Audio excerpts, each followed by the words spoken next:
Hello, hello. Hello, glad to see you. Yeah. Oh, dude, these look beautiful, don't they? Absolutely stunning. Hell yeah. What a team they make. Oh, God. Dude, it's good to see you, man. Yeah, it's nice to see you again. Yeah. Of all places. Of all the places, I was just here and you were just, this keeps happening to me. I actually, while we're here, I might need your help with something. Okay. My car has failed its MOT. Oh. There's a couple of things wrong with it. One of them is, I think, a bit more serious. But before I tell you about that one, the garage kind of screwed me over a little bit. Oh, did they now? They did. So you see these side lights on the front? Yeah. You'll probably remember, and anyone who's watching this has seen the series will remember that they're a bit temperamental, and like that one and that one, they just don't always work. Yeah, I remember you saying you were having a few issues with them. I rang the garage and I said, hey, can you do an MOT? And before you do the MOT, can you install some new light unit for me? And they said, yeah, that's fine. That's nice of them. Yeah, it was good, yeah. I have an entire new front light assembly that the garage has agreed to fit for me. So we'll fit that, then do the MOT, and we shouldn't have a problem. And I said to the guy in reception, just checking, you're still happy to install the things like you said on the phone before you do the MOT? He said, yeah, that's fine, no worries. So I was like, cool, thanks guys. I walked away, sat in a pub for an hour, came back, and you'd imagine my surprise when they'd failed it on, well, on this. They failed it on the side lights. Oh, one of the things that you asked them to fix before the MOT. I asked them twice with at least 2 weeks notice to fix it. I checked and they were still in the box. They hadn't even opened the box. So I went in and I said, hey, why have you done that? What about the side lights? And they said, oh no, we just do the MOT first. I said, well, no, I didn't. I asked you to put these on first. Yeah. You do understand why I'm upset though, right? Like it was purely because I was told twice that you would do it before the MOT, and clearly that wasn't a lie.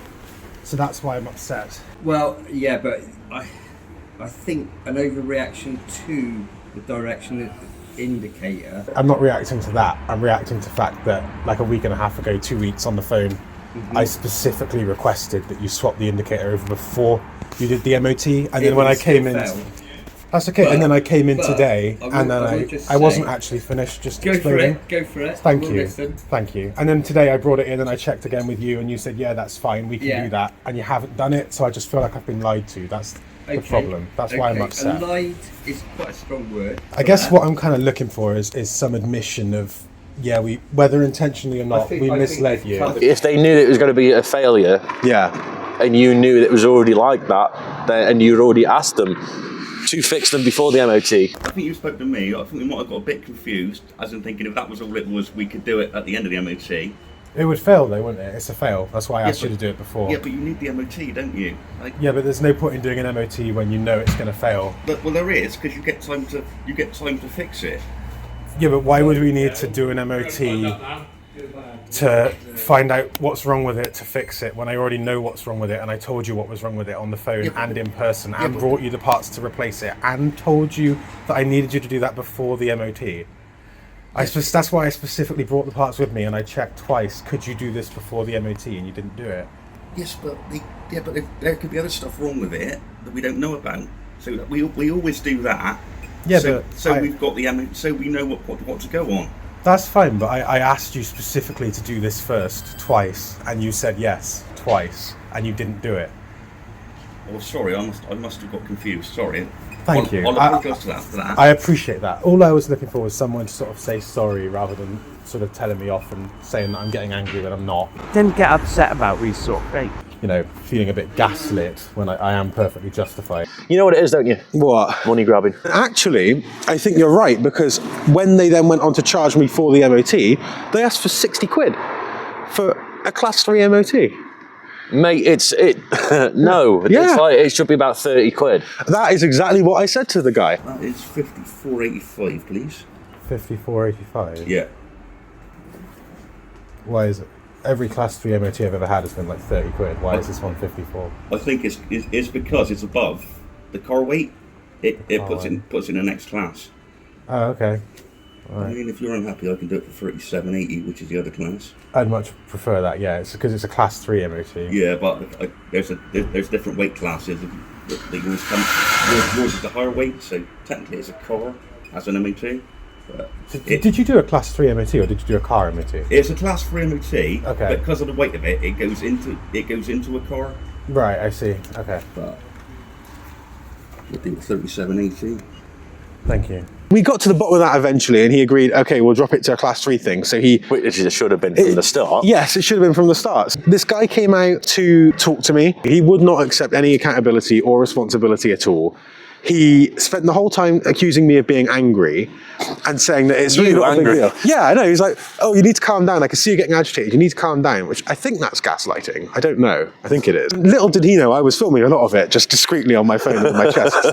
So you will be seeing this footage. But all I wanted was them to say, we're sorry.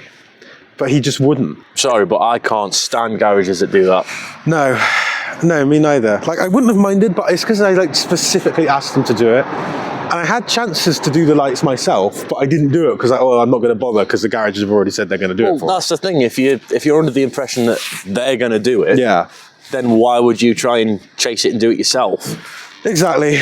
I was so close to just saying, right, you've not done what I asked for. I'm not paying. Give me my car and I'm leaving. Yeah, I would have done the exact same thing. Yeah, but the reason I didn't is it wasn't just the side lights that were a problem. There's something a little bit bigger than that. Okay, do tell. The A-frame on the front, connected to the front wheel, yes, is, how can I put it? Does it start with an F? It does start with an F. Okay. Yeah, let's just say I've seen damp pieces of paper that have more structural rigidity than the A-frame. Okay. And the garage wouldn't fix it, and my normal wizard doesn't have the tools to fix it. Fair. So I've come up here in hopes of running into you in this car park because I know this is where you like to hang out. And just happened to have been here when you pulled up. Just happened to have been here, and I'm wondering, it's the last MOT, the car's 40 years old, it's the final one. Can you give me a hand? No. Okay, cool. And thus ends the Reliant Robin series, and this is going straight to a scrapyard. I don't think there's anyone else in the entire country that I would trust to do this properly. So, Bobby, I'm begging. Begging. Can it have the Pig Pals treatment? Can you save me? Of course I'm joking. You should know me by now. Yes.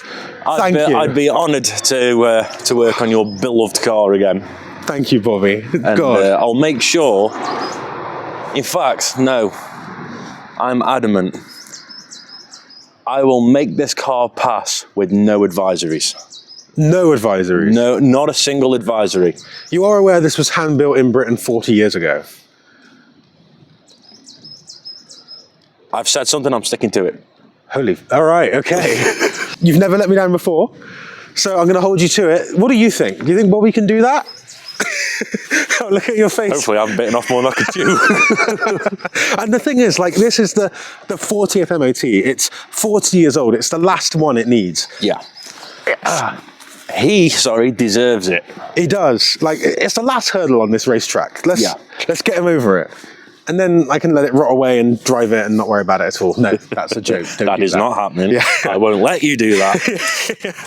Thank you, Bobby. I guess we should go back to your garage. Get started right away. I suppose, yeah, we may as well. All right. Well, then again, we'll reach the garage with how bad this A-frame is, apparently. If there's no potholes, then I have a 50-50 chance. Yeah, let's be careful. Let's drive it very steady. Although if we're going to have the drone on, it'll be ace to see if it does...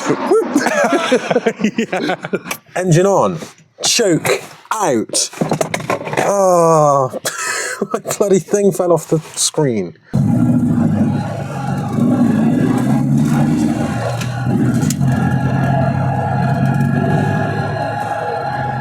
I love this, a Reliant Convoy. The two of us just driving around, having a great time. This is brilliant. Bobby got us these walkie-talkies so we can communicate while we're on the road. So I should be able to check in with him and see how he's doing. Bobby, it's Dino. How are you doing?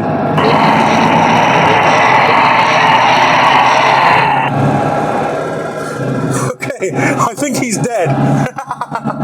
With another boatload of work laid out in front of him, Bobby very kindly dropped me to the train station. In Pig Pals fashion, of course.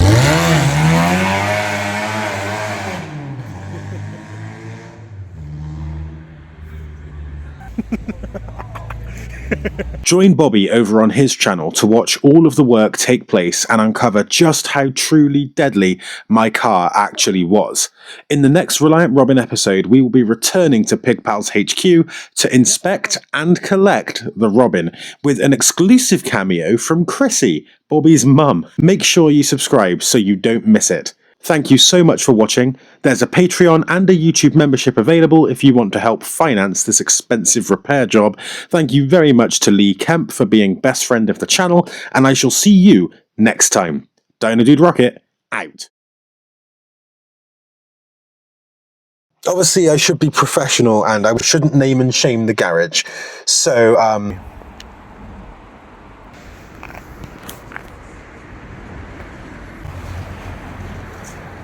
oh, whoops, did I leave that in? I'll edit that out. I'll edit that out.